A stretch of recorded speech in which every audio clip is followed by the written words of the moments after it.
Hello. হ্যাঁ বলুন। তোর কুস্তির গুদ মারবো কালকে রে। তোর পশু ডেপুটেশন দিয়ে তোর বাংলো পর্যন্ত যাব, তোকে বার করে নিয়ে আসবো কানকির ছেলে। বল বল বল বল বল বল বল বল হ্যালো। বল কানকির ছেলে বল। না, আপনি কি বলছেন? আমি অনুব্রত মন্ডল বলছি, তোর বউ দারুণ দেখতে, আমাকে যে নিয়ে এসছে এটা। এ খানকির ছেলে বল বল বল বল বল। তুই ফোনে রেকর্ড করছিস, আমি সব জানি। না না পরশু যখন ডেপুটেশন দেবে না, তোকে কোয়ার্টার থেকে মারতে মারতে নিয়ে আস। না, কি হয়েছে মানে ঘটনাটা কি আপনি? খানকির ছেলে জানিস না সিঙ্গিতে কি হয়েছে? হ্যাঁ হ্যাঁ। এ খানকির ছেলে এই পরশু তো, কাল পরশু ডেপুটেশনের ডেট কর। আরে খানকির ছেলেকে বার করে 13,000 বোলপুরের লোক হয়েছে না সালা খানকির ছেলে। 13,000? 12,000 লোক হয়েছিল বোলপুরে। প্রচুর লোক। খানকির ছেলে কথা বলেছি, তোর মাকে আমার চুদতে খুব ইচ্ছা হচ্ছে রে। কবে চুদি দিবি তোর মাকে আর বউকে? আপনি আপনি আপনি একজন দায়িত্বপ্রাপ্ত লোক, আপনি এভাবে কথা বলছেন? তোর গুদ মারবো আমি ডেপুটেশন। এই পরশু ডেপুটেশন রেড কর, ওকে অফিস থেকে ওই ঘর থেকে বার করার দায়িত্ব আমার। রাস্তা করে ধরতো, ধর এটা ফোনে ধর। এসবিআই ফোন করছিস? না না, আমাকে ফোন এসছে, ওরা বলে রেড করতে গেছে তো। রেড? বাবা রেড করতে গিয়েছে রে, তোর বউ, তোর বউ নাকেট হয়ে গিয়েছিল। রাস্তা করে ধর, রাস্তা কর। হ্যাঁ হ্যালো, রাজীব কুমার। আমার উপরে তো মন্ডল বলছি। এই খানকি ছেলেটাকে সরাবে না নাকি? হ্যাঁ, একবার খানকি ছেলে পশু ডেপুটেশন দিয়েছি, একে মারবে। কি মারবো দেখুন আমি।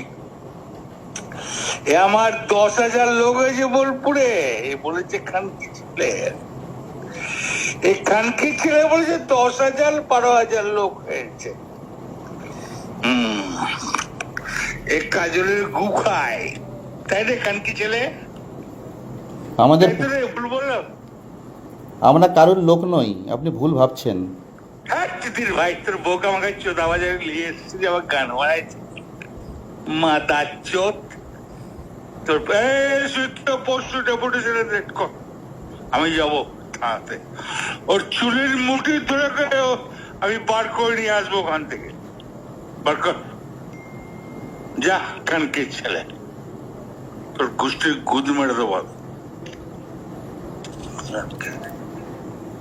আপনি এভাবে কেন বলছেন? হ্যাঁ,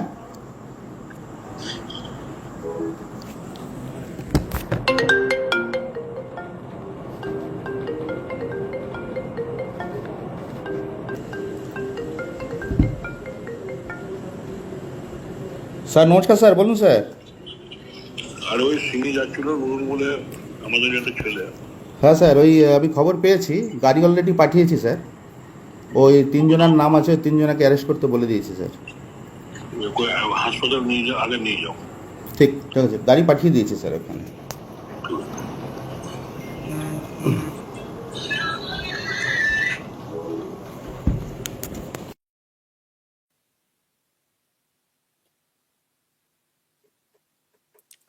দর্শক, সরি, আমি এটা শোনালাম অনেকটাই, মানে এইভাবে একেবারে এটাকে শোনানো হয়তো ঠিক না, কিন্তু না শোনালে আপনারা তো আবার বুঝতেও পারতেন না যে কতটা খারাপ এই ব্যক্তি। কোন ব্যক্তি দর্শক? গলা শুনে বুঝতে পেরেছেন কোন ব্যক্তি? কেষ্ট না? অনুব্রত মণ্ডল কেষ্ট, বীরভূমের বাঘ, যেটা আর কি তৃণমূল কংগ্রেসের নেতারা বলে থাকেন। তৃণমূল কংগ্রেসের সুপ্রিমো, তার আদরের কেষ্ট না,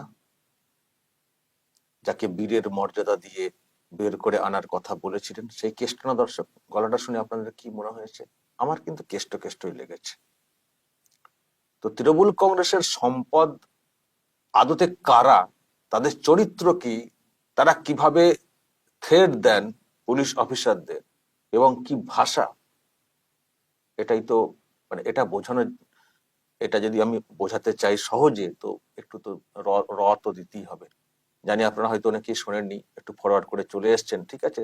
মোটামুটি টেস্ট যেটা সেটা তো বুঝতে পেরেছেন, সেটা তো বুঝতে পেরেছেন। এই হচ্ছে তৃণমূল কংগ্রেস, এই হচ্ছে নেতা।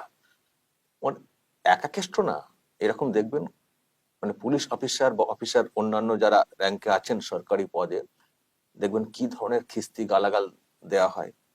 আর সেগুলো অনেকে হজম করেন, সহ্য করেন, তাদেরও অনেকের অনেক স্বার্থ আছে হয়তো, কিন্তু সবাই আবার হজম করেন না, কেউ কেউ রেকর্ড করে ফাঁসও করে দেন। তো এটা প্রকাশ্যে এসছে, এই হচ্ছে কেষ্টর চরিত্র। যদিও এটা ভাইরাল, জানি না কেষ্ট অস্বীকার করবেন কিনা, কিন্তু গলা যা, তবে আমিও নতুন করে চিনলাম কেষ্টকে। কেষ্ট যে এতটা এইরকম রাফ, এইরকম মাতাল, এইরকম ওর ভাষা, ওরা থ্রেটের দেন শুনেছি, মারধরের অভিযোগ আছে, কিন্তু এইভাবে যে বলেন এটা আমারও কিন্তু জানা ছিল না, আমারও জানা ছিল না। আর যেভাবে কথা বলেছেন, উনি যে কতটা সুস্থ ছিলেন সেই সময়ে, সেটাও কিন্তু প্রশ্নের। নতুন করে আবিষ্কার বলতে পারেন আমাদের কাছে, হয়তো ওখানকার মানুষ জানেন, কিন্তু আমাদের কাছে নতুন করে আবিষ্কৃত হলেন কেষ্ট, এটুকু বলতে পারি। প্রিয় দর্শক, আমি শফিকুল ইসলাম এবং আপনারা দেখছেন আরামবাগ টিভি। তারপরে দেখছি একটা থানা ঘেরাও কর্মসূচি হয়েছে, এসব তো হয়েছে, আবার দেখছি থানা ঘেরাও কর্মসূচি। মানে এটা যেটা বলা হচ্ছে একজন আইসির বিরুদ্ধে, একজন আইসি সম্ভবত বোলপুর, মানে উনি একটা মিছিল করেছিলেন, সেখানে লোক কম হয়েছে বলে নাকি রিপোর্ট করেছিলেন ওই অফিসার পুলিশের, হয়তো সেই জন্যে রাগ, উনি কোথাও শুনেছেন তো ঘুরিয়ে ফোন করছে, আমার এত কম লোক, কাজলের লোক বলে এটা আর কি ক্ষোভ প্রকাশ। তো আবার যেটা করে তৃণমূল কংগ্রেস, কোনো কিছু বিষয়টা এলে আবার তাকে কিভাবে দাগতে হয় কোনো অভিযোগ এনে, সেটা কেষ্ট করেছেন। থানার সামনে একটা ঘেরাও কর্মসূচি আমি দেখতে পাচ্ছি, একটু দেখুন এবং তারপর কেষ্ট কি বলেছেন সেটাও শোনাব।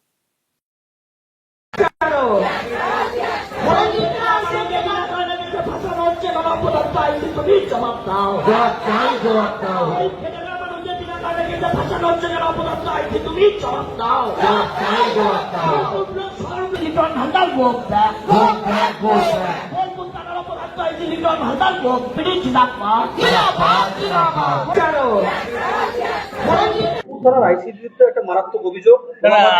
আমি বলি যে নাগরিক কমিটি দিয়েছে, সে আপনারা জানেন ব্যবসা ইউনিয়ন দ্বারা ছিল, ও যাকে তাকে মেসেজ করে টাকা চাইছে 70,000 80,000, এফআইআর করতে গেলে বলছে 5,000 টাকা নিয়ে এসো। এটা আমি অলরেডি এসপি কে জানিয়েছি, আমি আজ থেকে 2 মাস আগে এসপি কে জানিয়েছি ওর সম্বন্ধে। কালকে সিঙ্গিতে একটা ছেলেকে হাতটা 6টা টুকরো হয়ে গেছে, রটে করে মেরেছে, যারা মেরেছে তাদের কাছ থেকে টাকা খেয়ে নিয়েছে। এখন তো অভিযুক্তরা কেউ গ্রেপ্তার হয়নি। হ্যাঁ, 2টো ফালতু লোক অ্যারেস্ট হয়েছে, যে অরিজিনাল স্বপন তাকে এখন অ্যারেস্ট করা হয়নি। স্বপন এবং সঞ্জীব মুখার্জি, স্বপন এরা এখন অ্যারেস্ট হয়নি। এবং সাংঘাতিকভাবে মারধর করা হ্যাঁ, হয়েছে। আপনারা দেখিয়েছেন, টিভিতে দেখিয়েছেন। এই অরাজকতা বোলপুর শহরে চলছে। কিন্তু বোলপুর তো একটা হেরিটেজ শহর। কি করবো তা, যদি এই ধরনের আইসি আছে, আমি এসপি কে বলেছি, আমি অ্যাডিশনাল এসপি কে বলেছি, ডিআইজি কে বলেছি, সামথিং কে বলেছি, এই আইসি রেজিস্টার সামথিং কে বলেছি।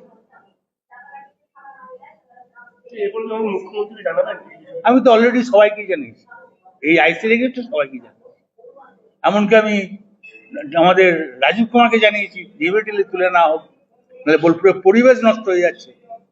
তারপরে রাত্রি 12টার সময় ও যেসব জায়গাতে আড্ডা করে, সেগুলো শুনলে অবাক হয়ে যাবে। সেটা তো পুলিশের ডিআইবি আই তারা খবর নিয়ে নে কি করে। ঠিক আছে, এই ভিডিও এসছে, কিন্তু ওই প্রশ্ন তো কেউ করেননি, হয়তো সাহস কুলোয়নি, সেটাও হতে পারে। যাই হোক, এটুকু ভিডিও এসছে, দেখালাম, বুঝলেন যে পুলিশের বিরুদ্ধে বলা শুরু হয়ে গেছে।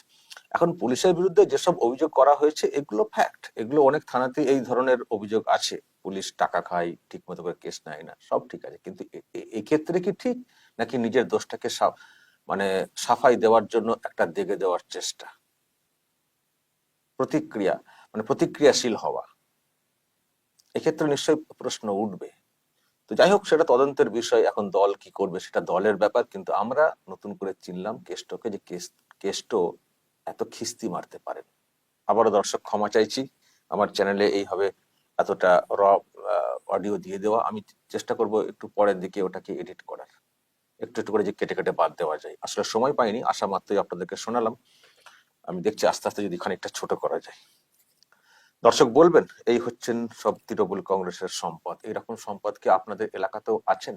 বলবেন, আপনারা নামও উল্লেখ করে বলতে পারেন যদি সম্ভব হয় আপনাদের পক্ষে। আবার দেখবেন আবার পাল্টা আবার অ্যাকশন না হয়ে যায়। তো থাকলে বলবেন আপনাদের এলাকার নাম উল্লেখ করে অন্তত বলতে পারেন। যা বলার বলবেন কমেন্ট বক্সে। নজর রাখবেন আরামবাগ টিভিতে।